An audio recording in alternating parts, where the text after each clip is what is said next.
Hi, welcome to Week 8 discussion. The backdrop for this week's discussion seems to be racial cultural identity development model. Atkinson, Morton, and Sue in 1998 developed the model. Duan and Brown share in regards to this model that this model assumes that cultural oppression is a common theme of non-dominant minority group members' social experience, and the individuals need to understand their own heritage culture, the dominant culture, and the relationship between the two in developing their cultural identity. With that premise set, I'm going to begin to answer the questions that were presented. How do you think the therapist would have responded or felt differently about the power and privilege that she had as a counselor if she were in an earlier stage of self-understanding? Well, if Miss Rose were in the early stage 1 of conformity, then her outlook in regards to her self-understanding, she could have self-depreciation or low racial salience. In regards to self-depreciation, that may look like the counselor not acknowledging her education and skills that have put her in a position to give good, healthy advice for her client, because she may perhaps feel like she does not share characteristics with Mr. Smith's identity of being white, straight, and male. On the other hand, in this stage, she may have low racial salience. As a result, she may not fully understand how her race is relevant to the self-concept that is present in the counseling session. When we, as counselors, aren't prepared to confront the differences and otherness of ourselves in the self-understanding part of the model, we neglect a crucial element in recognizing potential biases. At this stage, the bias may come through as an implicit bias.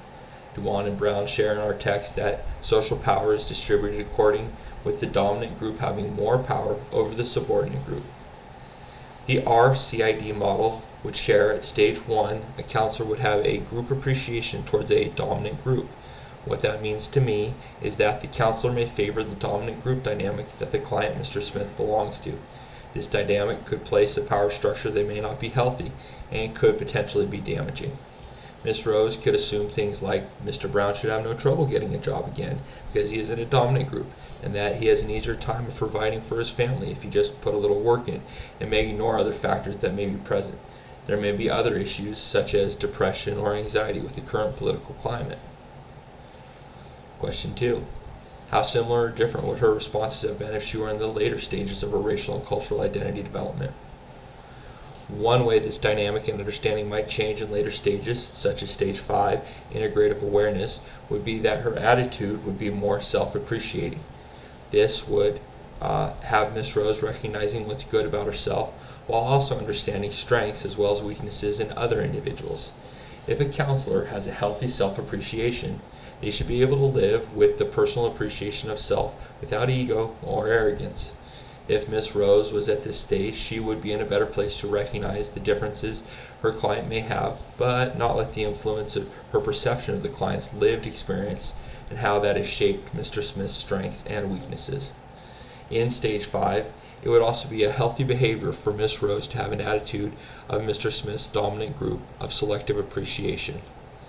What this would present in a session like might be that she would appreciate the aspect of Mr. Smith's dominant group that have helped him achieve certain things in life, even though that might not have been fair. The goal of a healthy counselor would be to understand this without resentment or judgment that may influence the counselor's counseling relationship. The third part of this question is, how would the counselor's conceptualization of the client's multiple identities be the same or different? So, I don't think that the idea of a client's multiple identities as far as what they are and what they represent would shift. However, what would change is the processing of these identities into a more constructive, healthy counseling session. The fact that Mr. Smith is a white, straight male does not change. He is part of a dominant group no matter what stage of the model the counselor is in.